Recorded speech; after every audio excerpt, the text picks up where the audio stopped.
Hello everyone, मैं हूं Shashank Sharma. YouTube के भारतीय इतिहास और संस्कृति के चैनल में आप सभी का स्वागत है। अभी हमने थोड़ी देर पहले मध्य पाषाण युग के बारे में पढ़ा, जिसे हमने संक्रमण काल कहा। संक्रमण काल कहने का कारण है कि उसमें पुरा पाषाण काल और नव पाषाण काल के तत्व मौजूद थे, वो दोनों के मध्य का था। यहाँ मनुष्य ने अपना विकास करते हुए बौद्धिक परिपाठी में कई प्रकार के तकनीकी परिवर्तन किए, जैसे प्रक्षेपास्त्र, माइक्रोलिथ टेक्नोलॉजी और दूसरा कुछ मात्रा में पशुचारण जीवन, पेस्टल कल्चर के साक्ष्य मिलते हैं। आज हम नवपाषाण काल के बारे में चर्चा करते हैं कि न्योलिथिक एज। न्योलिथिक एज को प्रोफेसर गार्डियन चाइल्ड और जॉन लुबाक तथा मैक्स मुलर आदि विद्वानों ने नवपाषाण क्रांति की संज्ञा दी है। तो जॉन लुबाक और गार्डिनर चाइल्ड ने नवपाषाण क्रांति की चर्चा इसे क्यों दी है? क्योंकि इसमें मनुष्य खाद्य संग्राहक से खाद्य उत्पादक में प्रवेश कर गया। ठीक है, पहले मध्य पाषाण काल तक व्यक्ति अपने यायावर जीवन शैली से था। ठीक है, वह घुमक्कड़ जीवन शैली में था, यायावर था, और बाद में नव पाषाण काल तक आते आते व्यक्ति स्थायी जीवन में बस गया। स्थायी जीवन शैली का कारण है कृषि और पशुपालन। ठीक है, तो इस काल की सबसे बड़ी उपलब्धि कृषि और पशुपालन है, जो स्थायी जीवन शैली की ओर इशारा करती है। इस काल में प्रथम ग्रामीण संस्कृति का उदय हो जाता है। ठीक है, आगे आगे धीरे धीरे विकास करते हुए, इन बस्तियों में संपर्क करते हुए व्यक्ति शहरीकरण की ओर बढ़ता है। ठीक है, सबसे पहले जो कृषि थी वो गेहूं और जौ की हुई। नॉर्थ इंडिया के अंदर गेहूं और जौ की खेती मिलती है, वहीं दक्षिण भारत के अंदर हमें रागी की कृषि मिलती है। ठीक है, इस काल के उपकरण मध्य पाषाण काल की तुलना में भी अधिक धारदार, छोटे और तेज होते हैं और पॉलिश नुमा भी होते हैं। इन उपकरणों में बाकायदा पॉलिश की जाती है, जिनके हमें आर्कियोलॉजिकल प्रमाण मिलते हैं। ठीक है, प्रमुख स्थलों में, नवपाषाण कालीन प्रमुख स्थलों में सबसे महत्वपूर्ण है मेहरगढ़, जो फादर ऑफ हड़प्पन कह सकते हैं या फादर ऑफ सिटीज कह सकते हैं। ठीक है, जो व्यवस्थित जीवन शैली के साक्ष्य देता है। तो मेहरगढ़ है सरायखोला, ये बलूचिस्तान में स्थित है। कश्मीर में प्रमुख स्थल है बुर्जहोम और गुफ कराल नामक दो स्थल है, जहां से हमें भूमिगत गर्त आवास के साक्ष्य मिलते हैं। ठीक है, बुर्जहोम में एक अद्भुत साक्ष्य मिलता है, जिनमें मनुष्य के साथ कुत्ते को दफनाए जाने के भी साक्ष्य मिलते हैं। ठीक है, यूपी कोल्डी हवा में चावल के साक्ष्य मिलते हैं। तो यूपी कोल्डी हवा से चावल के प्राचीनतम साक्ष्य मिलते हैं, मृत भांडों के विशेष साक्ष्य मिलते हैं और झोंपड़ियों के भी साक्ष्य मिलते हैं। इसके अतिरिक्त तो उत्तर प्रदेश में चौपानी मांडो और महागरा प्रमुख स्थल है। महागरा से भी हमें चावल की भूसी आदि के साक्ष्य मिलते हैं। चिरांद बिहार में एक आर्कियोलॉजिकल स्थल है। तो बिहार चिरांद से सर्वाधिक हड्डी के उपकरण और टेराकोटा मानव मूर्तियां मिलती हैं। हड्डी की मूर्तियां भी मिलती हैं। इसके अलावा असम, मेघालय, पूर्वी इंडिया, ठीक है, ईस्ट इंडिया से हमें असम और मेघालय से विशिष्ट प्रकार के मृतभांड, जिन पर रस्सी से चिन्हित कर मोती चिपकाए गए हैं बड़ी ही सुंदर ढंग से। दक्कन, महाराष्ट्र में चंदेली, नेवासा, दायमाबाद, एरण, जोख आदि नवपाषाण कालीन बस्तियां मिलती है, जो आगे चलकर धातु युग में प्रवेश करती है, जो ताम्र पाषाणिक स्थलों के नाम से जानी जाती है, प्रसिद्ध है। दक्षिण भारत में हमें कर्नाटक, मास्की, पिक्कलिहल, ब्रह्मगिरी तथा हुल्लूर आदि साक्ष्य मिलते हैं। इस प्रकार नवपाषाण काल के साक्ष्य भारत में लगभग प्रत्येक जगह मिलते हैं। नवपाषाण काल में अपने आप में एक अद्भुत क्रांति है, अपने आप में एक बौद्धिक विकास की चरम सीमा है, जिसने मानव सभ्यता को स्थायी जीवन यापन पर स्थित किया। ठीक है, यहाँ से ग्रामीण संस्कृति का विकास होता है। धीरे धीरे इन बस्तियों में तालमेल, आपसी संपर्क बढ़ता है। धीरे धीरे इनमें व्यापार वाणिज्य स्थापित होता है। इनकी प्रमुख जो उपलब्धि है, प्रमुख उपलब्धि कृषि और पशुपालन है। इसके साथ ही ग्रामीण संस्कृति का विकास है। इसके साथ ही इनकी जो दुविधा है, कारण क्या है दुविधा का? नवपाषाण काल की बस्तियां नदियों के इर्द गिर्द ही पाटों तक जमती रही। इसके अलावा मतलब मध्य क्षेत्र में या मैदानों में नहीं बसी। मध्य पाषाणिक बस्तियां नदियों के इर्द गिर्द ही रही, ताकि उन्हें मीठे पानी के स्रोत मिल सके, ताकि उन्हें उपजाऊ क्षेत्र मिल सके जहां पर वे अपनी खेती कर सके, ताकि उन्हें घास के मैदान मिल सके नदियों के आसपास वाले, ताकि वो अपना पशु भी चारण करवा सके।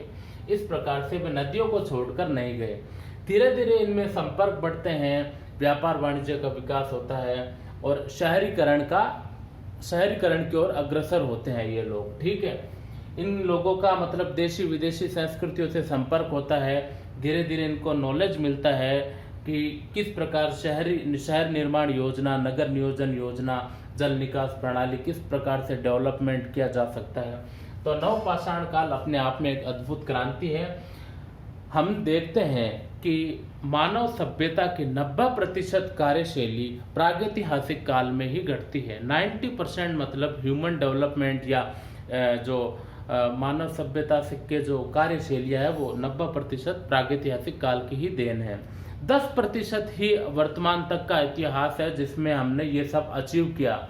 ठीक है, हड़प्पा सभ्यता से लेकर और वर्तमान तक 10% ही बात आया है, 10% ही कालक्रम आया है। बाकी 90% तो बहुत ज़्यादा पीछे का रह गया, जिसमें मनुष्य ने धीरे धीरे करते हुए अपना विकास किया और आगे नवपाषाण काल के बाद में मनुष्य ने तेजी से विकास करना आरंभ कर दिया।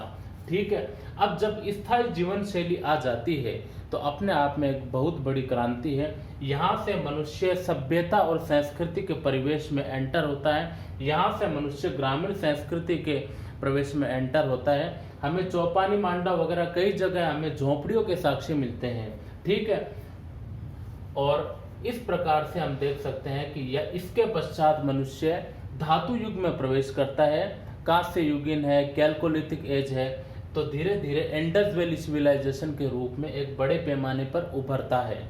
ठीक है, आगे चलकर हम देखते हैं कि धीरे धीरे विकास के कारगर पर बड़े बड़े साम्राज्य उदय होते हैं, बड़े बड़े भूकृषि संपन्न क्षेत्रों पर लोग बाग अपना कब्जा जमाते हैं। यहाँ पर एक स्थायी शासक का कब्जा होता है, धीरे धीरे राजाओं की देवीय शक्तियों का विकास होता है। इस प्रकार हमें कई प्रकार के आगे चलकर बदलाव मिलते हैं जो आधुनिक भारत तक देखने को मिलते हैं। तो वैश्विक संदर्भ में नवपाषाण काल 9000 ईसा पूर्व से शुरू हो जाता है। भारतीय उपमहाद्वीप में 7000 ईसा पूर्व से 3500 ईसा पूर्व शुरू होता है। भारतीय उपमहाद्वीप की बात करें तो मेहरगढ़ अपने आप में अद्भुत स्थल है जो व्यवस्थित ढंग से बसा गया था। यह साइट तकरीबन 7000 ईसा पूर्व में प्रकाश में आ चुकी थी, जो लगभग 4000 ईसा पूर्व तक रही थी।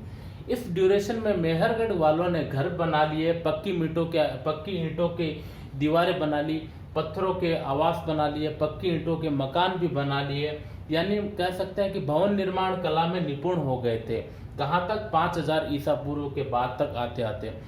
इस युग की सबसे बड़ी विशेषता है पहिए का आविष्कार है, ग्रामीण संस्कृति का विकास है, मृतभांडों का विकास है। मेहरगढ़ में हमें विशिष्ट प्रकार के मृतभांड देखने को मिलते हैं। हड़प्पा जैसे ही मृतभांड एक बड़े बड़े गोलाकार भांड होते हैं जिनमें अपन धान कलेक्ट करते हैं कि भाई मौसमी बदलाव या सर्दियों के लिए या जो भी है हमारी सुरक्षा के लिए हम धान उसमें जमा रखते हैं ताकि अपनी जीवन शैली अपन चला सकें। ठीक है, अब कई प्रकार के प्राकृतिक बदलाव आते हैं जो अपन ने फर्स्ट लेक्चर में बात की थी जियोग्राफिकल एविडेंस में कि भौगोलिक पृष्ठभूमि इतिहास पर किस प्रकार निर्भर करती है। उसी संदर्भ में मेहरगढ़ भी 4000 ईसा पूर्व में अपने आप बह गया या कह सकते हैं नष्ट हो गया। मेहरगढ़ वासी सिंधु नदी के मुहाने पर कोटदीजे, आमरी ऐसे कई प्राकृतिक हड़प्पन स्थल है, जलीलपुर वगैरह, वहाँ जाकर बस गए। ठीक है, वहाँ पर उन्हें नॉलेज था गेहूं और जौ की फसलों का, वहाँ उन्हें नॉलेज था शहरीकरण युग निर्माण का। इस प्रकार से धीरे धीरे वहाँ भी डेवलपमेंट स्ट्रक्चर बैठने लगे। तो मेहरगढ़ में विशिष्ट प्रकार के भांड मिलते हैं, विशिष्ट प्रकार के हमें कई उपकरण मिलते हैं। इस प्रकार से यह बात जानने योग्य है। तो नवपाषाण काल का संदर्भ में हम यही कह सकते हैं कि मनुष्य का जो बौद्धिक विकास या मनुष्य के इतिहास का परम लक्ष्य की शुरुआत यहीं से ही होती है। यहीं से ही मनुष्य क्या है कि एक अद्भुत दुनिया में प्रवेश करता है और आगे चलकर विभिन्न प्रकार की तकनीकी परिवर्तन और प्राकृतिक समस्याओं को झेलता हुआ वर्तमान में सभ्य कंप्यूटर मानव युग के रूप में आ पहुंचा है। तो thank you very much for watching. ये है नवपाषाण युग। तो अपन ने पाषाण काल लगभग पढ़ लिया और इससे रिलेटेड और भी कोई टॉपिक होंगे वो मैं आपको बता दूंगा और इससे रिलेटेड लेक्चर मैंने डिस्क्रिप्शन में और कमेंट बॉक्स में दे दिया है। आप उसे अच्छे से पढ़ लेना, उसे देख लेना। मेरा ब्लॉगिंग है अतीत और इतिहास नाम से मेरा ब्लॉगिंग है, वहाँ पर आप इसे पढ़ सकते हो। इसके बारे में अच्छे से डिटेल्स दी गई है और मैंने आपको लेक्चर दे दिया है। अब आपका बनता है कि आप उसे अच्छे से पढ़ो ताकि आपको इजीली समझ में आए। Thank you very much for watching. और मैं चाहूँगा कि मैं इससे भी बढ़िया कोई टेक्निकल अचीव करूँ और आपको अच्छे से अच्छे तरीके से पढ़ाऊँ, ये बात है। Thank you very much for watching.